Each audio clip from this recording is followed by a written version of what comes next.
It's time to hear it from Harlan.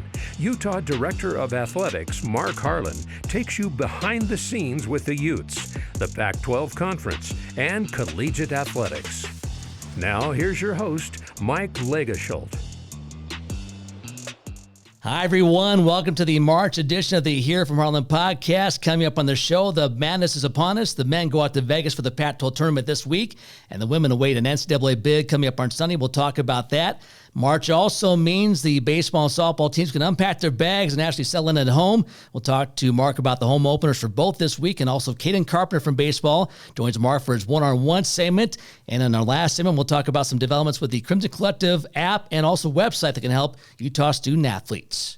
Well, Mike, thank you. Always great to talk to you and get everyone up to speed on everything Utah athletics. But yeah, mid-March is truly March Madness in a lot of different definitions. But it's also such an exciting time of year as our winter sports, reach their moment, and we've certainly seen that recently. And then, of course, the spring sports are just off and running with softball, baseball, and everything else that's going on. But yeah, let's start with skiing. That was quite an event. Sure was. I mean, you talk about tight as it can be to lose the championship by 2 points. It would have been 5 in a row.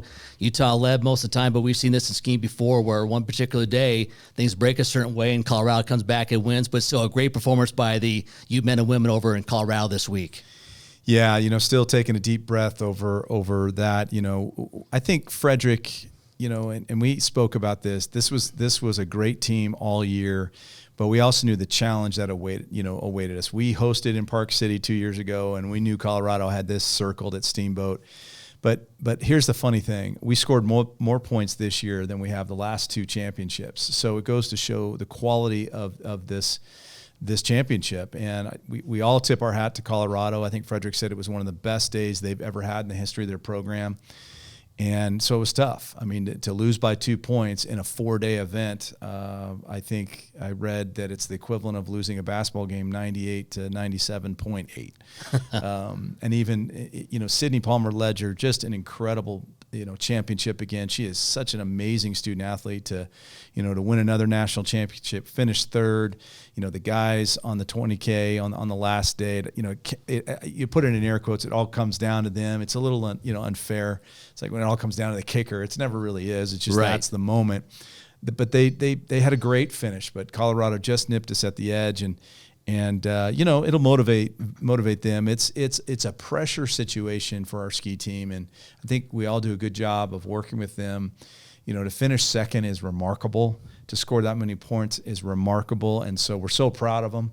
But there is pressure when you're trying to get your 5th in a row. Mm-hmm. But I think they all had a real sense of pride in how they performed. They're disappointed, but they had a sense of pride. I want to congratulate them and Frederick and JJ and Miles and Mary and everybody on that staff for another incredible year. They'll take a break for like 5 seconds, and they'll get back to competition internationally and in other spots. But a great year. Yeah, you mentioned Sydney Palmer-Ledger, her 3rd career NCAA title in Nordic. Also, Mikkel Solbakken won the men's GS. They got off to a great start in Alpine. But you look at that program, Mark. They've got people going to Europe for championships. They've got Junior Worlds. And I talked to Frederick. He goes, we're almost kind of like a training program where everybody comes and they're here and then they kind of go their own ways, but they all come back for the championships, and it just didn't work out for them this year. And it comes down to, tenths of a second here and there. Yeah, it really does. And Mikhail had a great, championship. I should have mentioned that, to win a national championship is a really big deal. Really, the Nordic team had one of their best championships in years, I'm told, right? And so again, they propelled us to that, and again, it wasn't. I should say the Alpine team, the Nordic team. It wasn't like it came down to them. We had an unfortunate injury too on Sunday where we had a student athlete that wasn't able to finish, and she gritted and did everything she could. So it's just one of those things. But again, awesome program. Can't wait for what's ahead. All right, swimming and diving, they're waiting their NCAA qualifiers to come in, but Emilia Nilsson Garrett, Mark, a freshman from Sweden, comes in here and wins not just 1, but 2 Pac-12 championships in the 1 meter and 3 meter on the women's side. The women's team won the diving portion of the Pac-12 championships, but what a start to her career. Yeah, how about that? A freshman comes in and wins 2 league championships in the last year of the league. I mean, just a remarkable performance by she and certainly the diving team who won it, which was phenomenal. And, obviously I thought the women had a great a great meet overall, really improving all year. And then the men just wrapped up as well. They had a really good meet, some real personal records too. So really give Jonas and his staff a lot of credit. I thought they went into the last league championship and gave everything they had, and they're going to be ready to roll when we get into the Big 12. All right, basketball continuing in Vegas this week. The men take over the city as our men go down as the number 6 seed. The women wrapped up last weekend. I know a lot of people bouncing back and forth to watch the men and the women, and just a fun time to be down there. And we got some more hoops this week down there in Vegas. Yeah, I was fortunate to be able to go down and support the women. And, again, just coming off a tough home loss to Washington on senior day. I thought they bounced back so well. Deja wasn't able to play in the Wednesday game, but they managed that and got through ASU. And then, we play, I think at the time, ranked 3rd UCLA team. And I thought we fought so hard. A couple shots didn't go. It's always important in basketball, right? But I thought we fought so hard in that game. And I think that I think the way we performed on Wednesday and Thursday gives us a lot of momentum going into the tournament. Obviously, we don't expect to host based on the seedings. We don't expect to have a top 16 seed. So we'll have to go and earn it on the road. I think we did 2 years ago. We went to Austin. We were able to clobber Arkansas in the first game, and then we ran into a tough Texas team. We'll see. We'll know on Sunday. I believe there's going to be a party down to watch that. Look for information on our website about that. But I think the team, they get a little extra rest. But I think that performance in Vegas, they got to jump back in their step and they'll be ready to roll. Yeah, the watch party, in fact, is sold out, Mark. I just heard about that this morning, that they've sold all the seats for the women's selection show. Keep an eye on it anyway. There's always a few openings that show up. But talk about just tell everybody, I know Mike Lagershoes, he'll let me in. Just work the guys at the front door. There you go. Drop a name, right? There you go. Yeah, we talk about crowd support. The fans this year, our attendance has been up way above, and then to have this selection party sold out within a day is pretty impressive. Well, thank you for mentioning that. Our fans were remarkable all year for Lynn and her team, and there's just such great energy at all the different games, and again, we're growing, and we'll now that the Pac-12 experience is over for us, we'll carry that whole momentum into the Big 12. All right, gymnastics, Mark, ranked 5th in the country. They had a nice road score, a 197.875 at Arizona over the weekend, and they're back home for their final home meet of the season on Friday. Yeah, just, they've had a lot of, away meets. I think we're performing at a really high level. It's exciting to see. Tucson's been a tough place for us to compete, and so to get one of our, I think it was our best score we've ever got there, I think, again, shows where the team is at, continue to be incredible individual performances across the way. And now we head towards senior night as we like to celebrate these unbelievable seniors. There's always a surprise or two at gymnastics, who's coming back, who's not. I think we blew everyone's mind last year when we showed who was coming back. So who knows what'll happen on Friday night. But again, encourage everyone to get there and be a part of the ceremony. Yeah, they announced that trio was coming back and the place went nuts. So great to have them with us. Sure was. Well, Mark, the good thing about mid-March, and we'll talk to Kaden Carpenter in a moment, but they get to unpack their bags for a little bit and play some home games, and both have had a really nice start. Baseball, 11-4, softball, 14-9. Tough go at UCLA, which can happen on the road in conference play, but they will both be at home this week.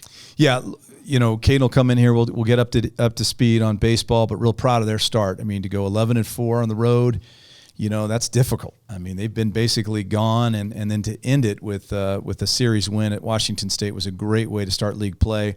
And softball has just had so many games. They've been in Florida. They've just been all over the place. Obviously go to UCLA.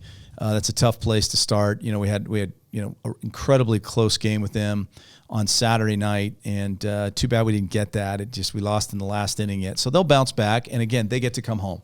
And I think that's really, really important. They've got the Ducks at home this weekend, and they'll bounce back, and I'm really looking forward to seeing them play the rest of the year. Quick note on softball. Pitcher Sarah Ladd had the 9th perfect game in school history against Utah Tech. That was a 5-0 win on March 3rd. That same game, Haley Denning became the program's all-time leader in hits. So they made a couple of big accomplishments there. And one more note on men's basketball, Mark, as they play in Vegas this week as a 6th seed in the conference tournament.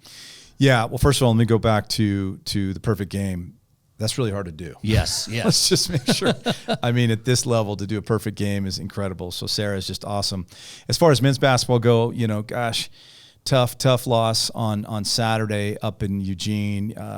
Again, the fight I thought we showed was incredibly impressive. That's a very difficult place to play. And unfortunately, again, injuries are a part of the deal. I don't like to have excuses. I know Craig doesn't, but man, is it going around with our teams. And BC's level, the 40-point game on Thursday night, he was heading toward, I think, the same numbers, and he had an unfortunate injury. So we're crossing our fingers that he'll be able to play down in Vegas. But I think the guys, felt really good coming out of that game. They're disappointed that we didn't get a quad one road win up there, but gosh, we were right there at the end to get the win. So they'll go down. We'll play an Arizona State team that's been tough for us, but I think we'll match up and we'll get after them. And appreciate all the fans. We're pretty much sold out on our sessions tickets, which is great. Very much appreciate all our fans. I look forward to seeing everyone down there. Now you talk about reasons and excuses. Reasons, those are injuries. I mean, you can't get around those when you have like Raleigh Wooster out for a long time. I think that's changed the dynamic of the team. We saw this in women's play with Gianna Neepkins missing a long time. You just can't make up for those losses, Mark, when it comes down to it. Yeah, again, it's one of those things where it's difficult to talk about because, it sounds like excuses, but it has been an extraordinary year for us on some key athletes on almost every sport. But that's part of it. No one feels sorry for us. They know when you play in Utah in all our sports, you're going to get everything we have, and that's what we're attempting to do. But appreciate everybody that stepped up in different roles because of that, and in the long run, you become better for it. So, but again, I want to thank everybody for continuing to support the men's basketball program, and hopefully we'll have a great showing in Vegas. All right, some other sports in progress. Mark, lacrosse had a win over Vermont by 10, 22-12 on February 24th. The Rice Eagles are back home to host Air Force Wednesday, March 12th, a businessman special noon at Ute Field, so come out and enjoy that. Mark's guaranteeing great weather for that one on March 20th, and also golf, men's and women's tennis, and track and field transition to their outdoor season, and beach volleyball also underway right now. Yeah, beach volleyball has had a really fun year so far. Been very, very competitive in Pac-12 play and had some great wins along the way, and this is the time of year, as we mentioned, that a lot of stuff's going on. Just a quick note on lacrosse, again, just an incredible early season schedule that really toughened them up. And so now we're heading into league schedule. Air Force has become our rival in our league, and I think last year or maybe it was 2 years ago, we had to get by them to win the championship. So it'd be great to have the Falcons in town, and it's such a great atmosphere to come out and watch. And again, our tennis teams, just come down to support. Everything's on our website. We love to have people come down and support our student athletes, and I look forward to seeing everyone here. Quick note on golf. Javier Barcos was named the Pac-12 Golfer of the Week last week. And Mark, that's a sport with at-home events. You kind of lose track of them, but he's already had 7 top 5 finishes this year. Yeah, Javi's my man. He's such a great young man. He's got such a great personality. I'm really proud of him. The first Ute ever to be named Pac-12 Player of the Week. Some of the best golfers in the world have come from the Pac-12 conference, so that was a real honor for him, and then as such for us. But Garrett's got him peaking at the right time.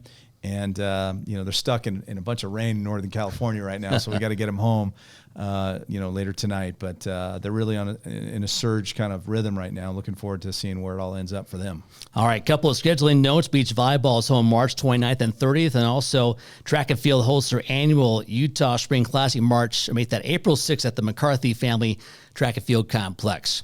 Well, Mark, it's always fun when you see in-state kids stay home and achieve. And we've got a baseball player coming up, Kaden Carpenter, who was a state champion at American Fork High School, has been a pitcher, outfielder. I know you're going to have a good conversation with him. So when we come back, Kaden Carpenter sits down with Mark for his one-on-one when we continue next with the Hear It from Harlan podcast. For tickets, apparel, team schedules, and more on the Utes, visit UtahUtes.com, the official website of Utah Athletics. Well, this is my famous line that I like my time with Mike, but the favorite time is when we have someone that comes in representing one of our great teams here to give a little bit of story of their journey. And we're really blessed today. We have Kaden Carpenter from our baseball team. He's fresh off a 15-game road trip. A little bit of back and forth, which probably even made it harder. But what's really spectacular is it was an incredible road trip, and we're going to ask Kaden about that and a little bit about his journey from America Fork to here on campus at the U. And first of all, Kaden, thank you for joining us today. Yeah, thank you, Mark. It's a blessing to be here. Well, I appreciate that. Well, let's talk a little bit about you. Really highly recruited baseball player coming out of America Fork. You obviously had options. I'm interested in what it was about Utah that you said, I got to go there.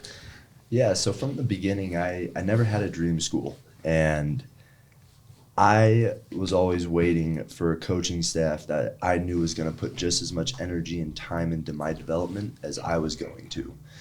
And I spoke with so many amazing people, amazing staffs, and up until August of, I want to say it was 2021 is when Coach Henderson took over, and then 2022 is when Coach Will and Coach Brown came in with him.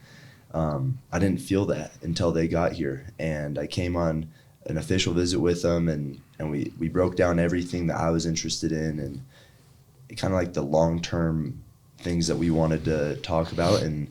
And after just sitting with them for one day, I was like, I don't need to talk to anyone else or go anywhere else for visits. Like, this is my home. Like, these are the people that are going to take me to where I want to be and where I want to end up. And from there, it's been nothing but a blessing in disguise. And I've shared that with them, and they have been truly the best mentors that I could have asked for.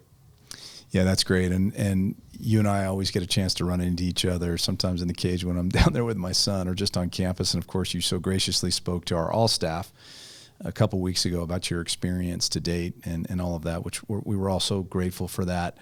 What's really interesting about your journey, you obviously were a big time pitcher. I mean, you obviously hit too, but you were a big time pitcher. And I think the story of how that changed for you is really fascinating. Walk everybody through that. Yeah, so in high school, I did both. Growing up, I did both, and really at the end of my high school career, everything was kind of leaning towards Kaden's going to be a pitcher. You know, the left arm is going to kind of take him where he wants to go. And so I get done. I graduate high school. I'm playing with the Marshalls. It's a local Utah team, and I'm doing both. And we're about halfway through. We're in Oregon. And I was scheduled to pitch, and my arm felt great, my body felt great, and I had one of the worst outings I had had in probably 2 years. And it was the most frustrating thing I had to deal with because, one, I felt amazing, and so when you don't perform to the level that you're used to when you feel good, you start asking yourself questions. And so I knew that I could lean on Coach Henderson for some advice, and so I called him up and I just said, Coach, like, these are the things I'm going through. Here's the pros and cons. Like, what would your advice be? And he goes, well, first off, you need to understand this is not a Kaden Carpenter problem. Like, this is a problem that any two-way baseball player has to deal with. The game will let you know when you have to choose one or the other at some time. Now, obviously, you have your rare freaks like Shohei Ohtani and guys like that, but at the time, I was like, I need to focus on one because I wasn't performing at the level I was used to on either side of the diamond. And so at that time, he asked me, he was like, do you want to pitch or do you want to hit? And I chose to hit, and I've never looked back. That's it. It's an amazing story because I'm sure there's a lot of mental things you got to go through on there because you know it's not you didn't love pitching, but maybe you were done. But I think the story of Coach Henderson accepting that, right? Now maybe hung up the phone and said, oh boy, I got to go find myself another pitcher and all this stuff. But I appreciate the fact that he listened to that and was very supportive. And I'm sure that meant a lot to you. Oh, absolutely. And just knowing, and he had put it out there, if I had a desire or a want to get back up on the mound in the fall when I got on campus, then we could explore that option. But I mean, he was always supportive of what I wanted to do and where I was at. You know, if I wanted to hit, then go hit. If I wanted to pitch, then go pitch. Like it didn't matter to him, which was it was amazing. Yeah, that's I think that's just a great story that you guys were able to have that kind of communication. You know, I always tell student athletes, just talk to your coaches. You never know how they're going to react, but just don't make the mistake of not saying what you're talking, what you're thinking, I should Absolutely. say. Well, let's talk a little bit about the team, right? Last year I thought there was great moments. That was your freshman year. Moments where I think we swept Washington State, but just got to a point where we just we just missed getting to Scottsdale. This year we're off to a really exciting start, as we just alluded to. Talk a little bit about this road trip, and then we're going to brag about you a little bit and your team about how you guys ended up in Pullman. But just talk about the road trip. I think there was an article in the Deseret News that I read last week, and you made a comment, hey, when you're traveling with this many people, 40 guys, you got to figure out a way to get along and thrive. But talk a little bit about this long journey. Yeah, I mean, we knew that we were going to open up with just traveling a lot. Whether it was a 11-day road trip or or being out of town every weekend. And so what was important to us was building a good bond and a good chemistry within the guys in the fall. And we did a great job at that. And it was easy. It wasn't this hard task to get along with one another. Like, we're brothers, we're a family, and we got games that we play on the road, whether it's on the bus or card games in the hotel. It was really easy to do. And when you're on the road and traveling that much and that frequently, you find an appreciation for each other, and you get to know each other on a deeper level. I mean, you're literally with your guys 24/7. You're rooming with one of them. You're at breakfast with everyone. Then you're at scouting reports, lunch, games. You get home, dinner. Some guys go to the gym, hot tub. Like you are with each other every moment of every day, and so it was a blast. That's just what it was. We were with our brothers the whole time, and you just can work through things, right? Yeah, and I think it was really interesting. So for it's just an interesting challenge for softball and baseball here. Obviously the weather is what it is, and so you got to go out and you got to earn it on the road, and usually it is. It's about 15 games for baseball. You guys just shot out of a cannon, right? You went down to you played Pepperdine, and you played a bunch of teams in a tournament there. Then you went to San Diego and all those kind of things. And then, you left on the spring break trip, and all of a sudden we hit a little bit of adversity, right? I think we lost 2 in a row.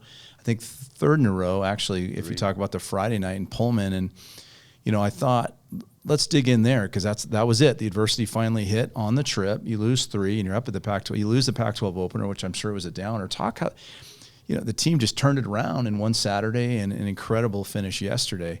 So talk a little bit about maybe a little inside. I mean, the guys were obviously positive. Sure. They didn't let it get to them.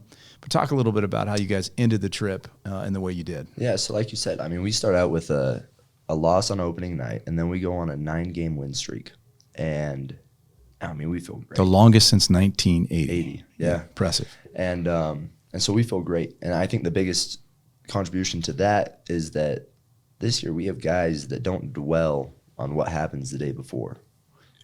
We can be upset, but you can't dwell on it. It's a short-term memory. And so then you go on a 9-game win streak, which was phenomenal, and then we go on a 3-game losing streak.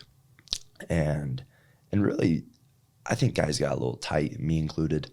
But kind of behind the scenes, we were still playing the card games. We were still doing everything to that's just who we are. We're not going to get tight outside of the diamond. And we were doing things to be loose and enjoy the time and the company.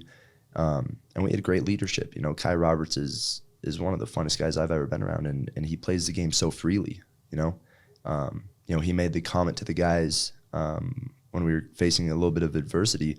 Guys, there's no need to try and overdo anything. Just the number one priority is to find joy in the game. And that's what he said. And when he tells a group of guys that, there was a burden that just lifted up off the shoulders. That's incredible to hear. And Kai, obviously, has been with this program. It seems like yesterday that he was a true freshman out there playing, during the COVID year. But now all of a sudden he's been here now with us for 5 years. He was unbelievable. I think the thing that was so fun about those 2 games is you guys had to come from behind, right? Both on Saturday and on Sunday. And you just, to your point, you just stayed positive. And I think Kai had 3 home runs up there, something like that. Won every game, which probably rattles him a little bit. You had an incredible moment. You came in to pitch hit yesterday. We were down, I think, at the time. Maybe it was tied. I can't recall. But you just came in there in a pinch hit, which is, I think, just one of the hardest things to do. Got a triple, which was amazing. So congratulations there. But to the whole team, it was just such a great fight. I know and appreciate that you like road trips, but you got to be happy about this week. Maybe you don't have to play as many card games this week, but we have the home opener as we tape this. This is Monday going into to this week. We got BYU on Tuesday, and then of course we got a home series versus Oregon State. Paul Kirk, our great sports information director, says they're ranked 3rd in the country, right? So no rest for the wicked. So talk about being at home in front of our fans at Smith's Ballpark this week. Yeah, I mean after we come back and win 2 Saturday and Sunday, we were extremely excited to get on the airplane to come back to Salt Lake. This weekend is going to be awesome. and I don't like looking too far ahead. Like, we got business to take care of tomorrow with BYU, which we all know those games are exciting. But as far as playing at Smith's, we love it. I mean, we are extremely grateful for the opportunity to be in the new stadium that's coming to Guardsmen. But I mean, Smith's is beautiful, and we're excited to get back on the surface. As far as playing at it, I can promise you guys it's a lot more fun when we get guys out there to watch. And I know we have a handful of other people from other sports that have said that they want to come, but seriously, if you want to get out and go watch some good baseball, especially this week with BYU and Oregon State, you need to come out to Smith's Ballpark. Yeah, it is. It's a great. I mean, to have the rival in town, and then a future Big 12 opponent on Tuesday night, and then of course a really accomplished Oregon State team. I know you guys will get fired up. Well, let's talk real quick as we close a little bit about you. You mentioned before we started taping that you're a comm major now. How's life outside of being a baseball player? How's your experience at the University of Utah in the classroom and just being a part of the whole thing? Yeah, it's been amazing. To relate the classroom experience, I mean, it's a standard that Coach Henderson upholds. Be good in the classroom before you're good on the field. But my experience has been amazing. All around on campus. I've had both in-person and online classes, just to kind of free up the schedule a little bit. But my experience on campus in person has been A+. The professors are amazing. They're understandable. They communicate great. Everything's clear, direct, and the information is, in my opinion, really fascinating to learn and be able to apply. Yeah, it is such a depth and breadth of University of Utah is amazing. I know student athletes, just their time management, right? But sophomore year, second year go around, you're starting to figure out where your time needs to best be spent. Is that Absolutely. The way it's working? Yeah, that's such a key. Well, I really appreciate you. Your energy is infectious. It's noted by me. You're the first guy out, whether you're in the game or not in the game, at the top of the dugout, high five. And I saw that yesterday. It's just kind of what you do and who you are. I've also just noticed the energy in the dugout has been night and day. And I'm not the only one that's really noticed that. So I appreciate your leadership. I appreciate guys like Kai and other great seniors and a lot of new faces on the team, by the way. A lot of one quick moment. We're watching the game. The catcher. The catcher that came in, when he had that at bat yesterday, I've never heard. What's his name? Jack Klevno. He's a freshman. Jack. And I tell you, I'm down there with my son all the time. He is in there hitting. You're in there all the time. A bunch of guys are in there, but he's in there all the time. But I've never heard our dugout that loud when he was up there, which I thought, that's what it's all about, right? Yeah, absolutely. Gosh, dang it, he struck out, but man, he was battling, right? He was battling, and he was great behind the plate. I thought he had some great defense when he was in there. So I just think I look for signs of just joy, and I know you're a big part of that. So really, really grateful for that. So I'm going to say the same thing. Come out and watch this baseball team. It's supposed to be great weather all week. Yep. The Bees aren't back yet. They're still in training. This is a chance to come out and see the Utes. And I agree with you, Smith's Ballpark, the time we have left there, it's a great place to play. It's really fun and really easy to come down. Come and support Kaden. Come support the Utah baseball program, and let's watch them get after it. Kaden, thank you, man. Have a great week. Yeah, thank you, Mark. Appreciate you. For more episodes of the Hear It From Harlan podcast, search for it on Apple Podcasts, Amazon Alexa, Spotify, and YouTube. And welcome back to the Hear From Harlan podcast. So, Mark, interesting story with Kaden Carpenter, a guy who was ranked highly as a pitcher in his high school career, and all of a sudden kind of hit the proverbial wall and made a decision with the help of Hendo to decide to, hey, I'm going to focus more on hitting and playing outfield. And it's worked out pretty well for him. But I thought a very nice interview with you and him to kind of talk about that process. Yeah, he kind of caught my attention the moment he got to us last year. He had a spark to him, a leadership quality to him, and that's why I really wanted to have him on the podcast. I didn't know he'd have the game-winning hit the day before. Nice timing. So a little podcast boost there, but wonderful young man. Again, I appreciate, as you do, when we have a local person come and thrive here. But I'm excited about the baseball team. I'm excited about what they've been able to accomplish. It's a long season. We get it. But I really do encourage everyone to come down and take a look. It's just such a fun family atmosphere at Smith's Ballpark. And so I encourage everyone to come down and take a look. Before we move on to some other stuff, Mark, any updates on the America First Ballpark project on Guardsman Way? Well, just so thankful to so many donors and, of course, America First as well for stepping up to allow this project to happen. We have been in communication for some time with the city to see if we could kind of collectively work on the ability to move inward a little bit off Guardsman, which would also give us more space to the east. And we were able to accomplish that last week with a unanimous city council vote. And part of that, then we won't have to build a big red monster wall that we had been contemplating. So we'll be able to get the distance we need, and very appreciative of that. And then in turn, the university is going to be donating to improve the overall park, the Sunnyside Park, which I think is a win for everybody. So we are full speed ahead in design. We had to pause it a little bit there as we work through that, but now we're full speed ahead. We're gonna have to readjust our timeline. We're still hoping that we can have at least the field and some limited seating available for about a year from now when we start Big 12 season, but we're just going to have to wait and see. But really excited about where we're at. Well, great news. The project long-term is going to be fantastic with the elimination of the green monster, the red monster out there, and I like the idea of improvements. That's going to help that whole neighborhood, that whole area, and it's going to be really a treasure for the whole community the way it turned out. Yeah, that's our plan. We believe it's a great spot to integrate with the park, and very grateful. All right, let's move on to spring football. Can't ignore that this time of the year as they are getting drills underway this week. On Tuesday, the spring game comes up on Saturday, April 13th at Rice Eccles, the 22 Forever game, and always fun to talk football. Yeah, it's amazing. They, like you say, they start practice on Tuesday of this week, and all the coaches are excited. They're back from a little break, so they're all refreshed and ready to roll. And of course, it's not really a new phenomenon, but is certainly numbers increase every year. So many of our mid-year students, we get to see them out on the field and see what they can do. I remember last year, how excited we were to see so many of those players emerge in the spring. So again, the first step toward a whole new dynamic, as with all our athletes, to get ready for the Big 12. And the fact that it'll lead us all into the 22 Forever game is great. The proceeds go into that incredible scholarship. We're at about $1 million. We're just under $1 million now. We get over the top of that. We're able to have it be an endowment for forever, which is just such a special thing, honoring those incredible young men. But excited about spring football, and keep an eye on all our websites and all our different opportunities to keep track of the football team as they get through spring. All right, Mark, before we go, I want to encourage fans to download the Utah 360 app. The Crimson Collective has been behind this. Some great video content and features on our student athletes, but also they're launching a Crimson Collective website.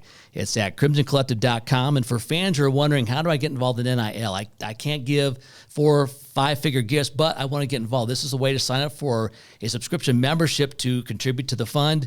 And also, there's some benefits there. So a new thing for our fans who want to get involved. This should be pretty exciting stuff to get more of the general fan base involved in NIL. Well, that's right. There's two separate things that you mentioned, and I appreciate it because I want to really talk to everybody about it and make sure everyone understands how important it is for this department to have these type of things thrive. So let's first talk about the Utah 360 app. We don't have an app at the University of Utah. And frankly, if you look across the country, there's very few Power 5, Power 4 athletic programs that have an app. Some are dipping their toe in it. We are so blessed to have technology through the GARFs that allow this Utah 360 app. And to your point, the content on that has just been building. A lot of behind the scenes activity of our student athletes. I mean, I learned stuff. Mm-hmm. I'm around them all the time. I learned stuff on that. And it's a free app. You just download it, Utah 360, on any of the app places that you go. And we're excited to see the numbers go there. And there's part of that revenue goes to NIL, and that's very supportive for our student athletes, and great cooperation with our own internal awesome content team working together to really put more features on there. And there's different advancements that you're going to see. So I want to encourage everybody to do that. The second thing that you mentioned is really this continual development in such a creative and innovative way, which is the Crimson Collective. Crimson Collective has been so important to us. Student athletes maximizing their opportunities in NIL, which in turn, help the community with all the different things our student athletes are doing. Now it's another phase as we get into the spring. So that membership website that you talked about, it's an opportunity for anybody at any different financial level to come in and join, and the money helps supports our NIL efforts. There's great benefits to that. There's great access to that. So I encourage everybody. I believe it should be launched within the next week or so. So keep an eye out on it. But crimsoncollective.com, you can go there. It's the most comprehensive explanation, but also participation for fans to get involved. So listen, it is the era of intercollegiate athletics where this is a very important piece. Student athletes come for various different reasons, certainly great university, certainly being coached well, but this piece is important. We don't run from it at Utah. We think it's a great opportunity for our student athletes to earn while they're here, to learn. We complement all of this with educational programming. I think I've said before, April 15th hits a little different now, tax day. So we handle all the backbone of the educational component, and we just need folks to lean in and step up. Allows us to continue to grow and be great competitively. But at the same time, we're making sure that our student athletes are here for the right reasons to graduate and learn why they're here. All the changes, Mark. I'm amazed how quickly it's coming in to watch you and members of our staff with the help of the Gar family be so nimble and to create things the way you've done it, as quickly as you've done it, as high quality as you've done it. It's been pretty impressive. Well, thank you. It's been a great internal team working with the Garf's internal team. And we're just innovative, and we're going to continue to grow it. It's a big part of what we do now, and we just appreciate and encourage everyone else to get on board. All right, Mark, time for some more hoops. I know you're out to Vegas, and a busy week ahead with some baseball and softball games, gymnastics at home, everything else in full swing for spring sports. So, Mark, we'll talk to you down the road. Thanks, Mike. Appreciate you. All right, that will do it for our show. Our thanks to Paul Kirk, Ryan Gallant, and Nick Bolojak for their help on the show. Also, thanks to Kaden Carpenter of the baseball team for dropping by, and for Mark Harlan. I'm Mike Lagashow. Thanks for joining us. Until next time, so long, everybody. This has been the Hear It From Harlan podcast. Subscribe and listen all year long as we keep you up to date on the Utes, the Pac-12 Conference, and collegiate athletics.